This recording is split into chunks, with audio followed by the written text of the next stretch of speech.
This has been from Khemmis, and we're all blowing it up on Capital Chaos TV.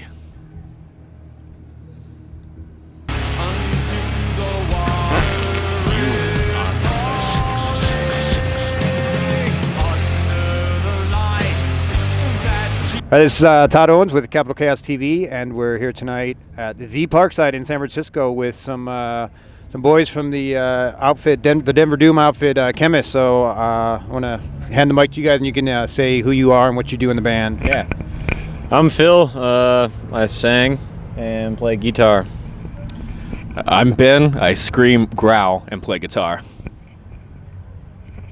I'm Dan. I play bass and fix the van. I'm Zach and I play drums.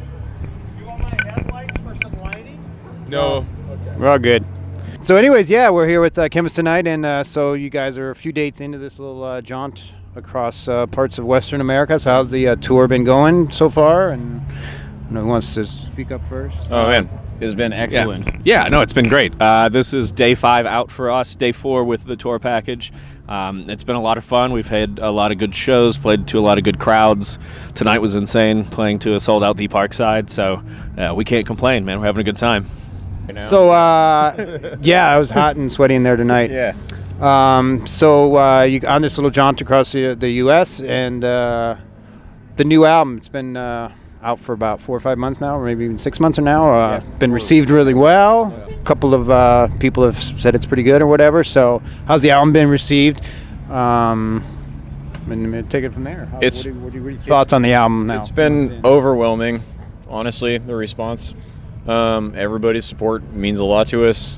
We couldn't believe that Decibel said it was the album of the year for them. We respect that publication a lot, and absolutely. Man, I mean, really, it's just, I don't know what else to say about it. It's kind of like, it still feels like a little bit of a dream, honestly. Yeah. It's, we're real pleased with the reception that it's had. We certainly didn't have expectations of it doing what it has done, what it seems to continue to do, and, we're just enjoying it and taking none of it for granted. Yeah. Anything you guys want to add? The new album? No. They covered They're it. just here to look pretty. No. Yeah, like you said, we're just super excited, and we're glad that people were into it. Spoke a little bit off camera, but I don't even know if you're you guys know you're in the running for the album of the year for Decibel, or it's just out of the blue when you get a text or something. You spoke earlier about your manager or record label just calls and says, "Hey." We actually, we got a text. I don't know, a month or so before it actually, came out. It was a Wednesday at 11 o'clock at night, and word had gotten back to it. Well, they told our record label, and we were happy, to say the least. We were ecstatic. We were absolutely freaking out. Our debut album ended up in the top 10 in 2015 on their list, and we were like, this is a better album, so surely it will be in the top 5. But there was a lot of good metal that year. Yeah, so, but who knows? You never could expect anything, and we never would have thought that would have happened. So again, it was kind of out of the blue, and it was definitely unexpected. Except now you've got nowhere to go, but one plus or something like that. We're gonna bottom out hard. So maybe talk a little bit about the writing of the album and what's the writing style. Is it collaborative? Do you all bring in stuff, or is it primarily you two, or how's it all work? It's funny because the first album was everything is always collaborative, but it was a lot less thoroughly collaborative than this one was. And me and Ben usually bring in either just single ideas or a series of ideas that we think will work for a song, and then but for this album, for Hunted, we just it was really we were all together in the practice room, working on every single transition and how long things should go, and we were all self-editing a lot. That sounds not very metal, I guess, but that's how we thought we could write good songs. So that was our aim with this album, really, was to write better songs. Saw you in one interview, I think, talk about trimming the fat a little bit or something. Yeah, for sure. That was the number one objective, was nothing on the album should be there unless we think it needs to be there. Yeah, nobody's ideas are above being cut. Exactly. And making sure that we work together as opposed to, it's not uncommon for bands to have primary songwriter who brings stuff in and then they sort of polish it up and that's it. And we knew that in order to write the best songs, we needed to write the best songs. And so that meant, everything was on the table at all times, and sometimes we'd have things that we really liked that got cut. Sometimes we had things that we really liked that got even sweeter because the four of us sat down and really busted ass on them. And there was a lot of stuff that was like kind of spontaneously just came out of us playing together too, like in practice. I think more so than the first album. Yeah. So, I think there's a little bit more excitement there too when that's the case. And honestly, I think the songs just meant a lot to us too. So we got good performances of them. That means a lot. And what about lyrically? Is there one predominant person, or is that again more kind of collaborative? I write most of the lyrics, Mm-hmm. and I've just been trying to be kind of deliberately vague with this album. I want everybody to be able to read into it whatever it means to them. Three Gates is awesome. The lyrics are just. Well, thanks. I mean, Ben wrote all the lyrics that he screams on that part. Yeah, So I wrote most of the lyrics to Three Gates. Yeah. But still within the framework of what the album was. Right. We had visions for each song, Yeah. like what the subject matter was and what we were supposed to be alluding to. Absolutely. And so it was real important that. And there was a concept kind of feeling for the whole Yeah, thing. absolutely. Yeah, it's definitely I feel like I can say it now that it's a concept album. I didn't want us to bill it as such before it came out because people just focus on that too much.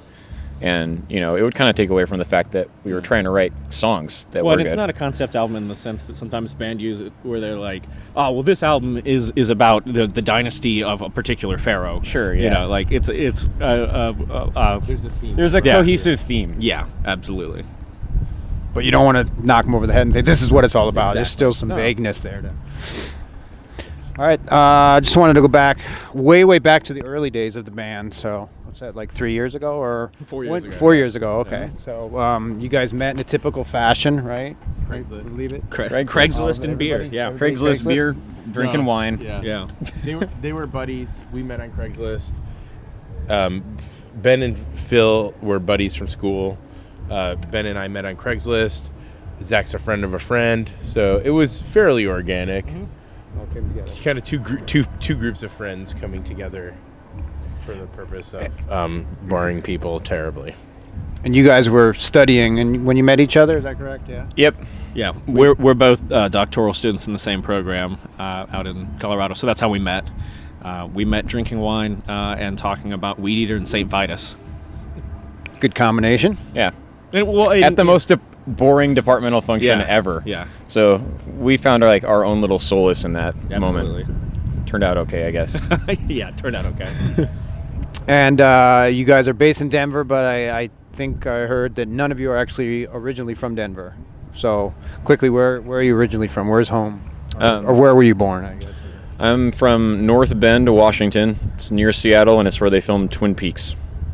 All right. I was born in Memphis, Tennessee, and I grew up in a town about 45 minutes south called Senatobia, Mississippi, with a population of about 4,000.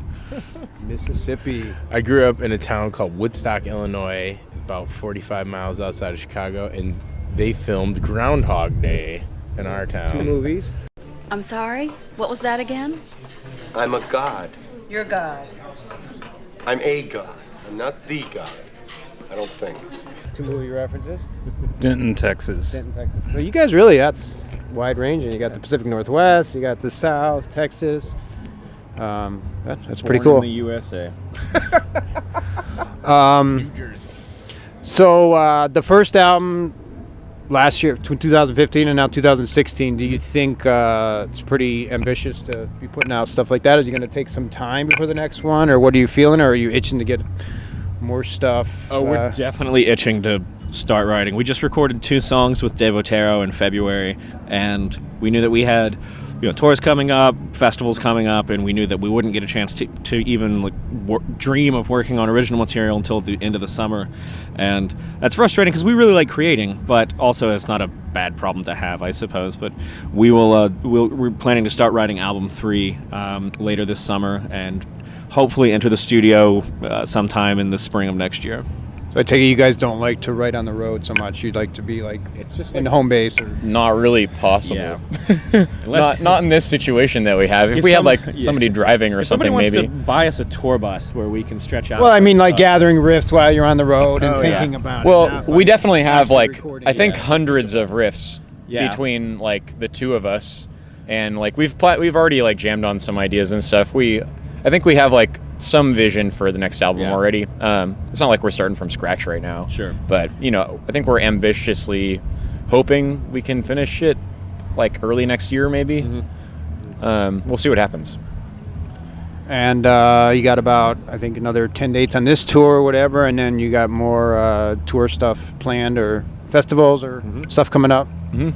We've got Decibel Beer and Metal Fest in April. We're playing with Sleep and Pig Destroyer, and the whole weekend is awesome. It's a great lineup. Yeah. Oh, it's awesome. We've got that. Then we're sort of laying low for most of the summer. We've got Psycho Las Vegas in August, and then we're working on some cool stuff for the end of the year. Nothing too crazy, but some shows and some runs that'll be good. And then hopefully, if everything works out, we'll do some pretty big touring in the spring of next year. All right. And you guys bounce. You all have lives outside of heavy metal or hard rock or whatever, and you guys all do your own thing, so you kind of balance that. And Yeah, we're busy guys, but students. And it's worth it to sacrifice and make this happen.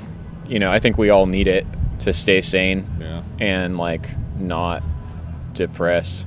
Well, and it's easier to justify being away from home, being away from the family when you're getting to do cool things like play sold out shows in San Francisco or play a packed house to the Roxy in Los Angeles. It makes it a lot easier than if you're slugging it out for 20 people in a dive bar. Though we're not above. I'm on the road. There's 10 people. We're not above. Yeah, we're not above that. Right. But when it's this cool, we're trying to capitalize on it and do it as Makes much it a little more worthwhile, Yeah, right? Like you're like, absolutely. yeah, I think we're doing what we're supposed to be. Yeah, I think we've always tried to work, as Ben says. smarter, not harder. Exactly. Also, And we've been able to shower every night this tour, and that has been awesome. Wow. Yeah. at least Ben has. Well, I've been able to shower every night. And Tonight that even rules. Phil might take a shower. Oof, We'll see what that's a happens. good night. Then. This is the sweatiest show I've played, and I was saying this is the sweatiest show I've played maybe ever. It was dripping. Phoenix. In Phoenix. Oh yeah, that. In like 100. But it was dripping off my elbows while I played. That's a sweaty show. When I saw that it was going to be sold out tonight, I figured I was like, because I've been here many times, and I could figure what it was going to feel like. In there. Well, we didn't know to You could smell it like, and it was, feel it was cool outside, and we're like, all right, this will be nice. And then, oh my God! But Seems like a couple of fans would be able to suck some of this cold air in and cool that place down, but yeah, but that's not heavy metal, man. We got to sweat on everybody. lose some weight. Yeah. I don't know.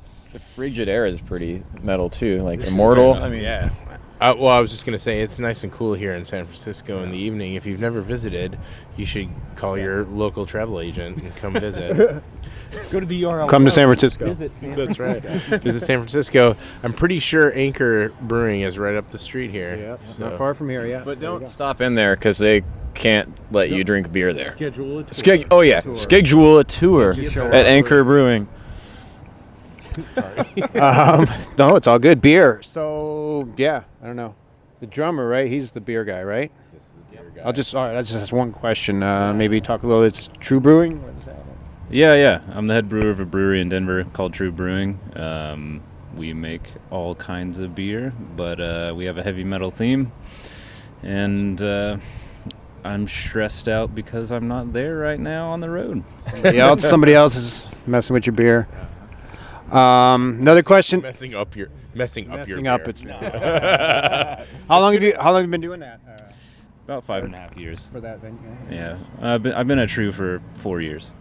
Yeah. Denver's a pretty good beer town, right? Yeah. Let me just clarify. The beer that you have at True Brewing is going to be delicious because the stuff they mess up isn't going to get served to you. It's screened.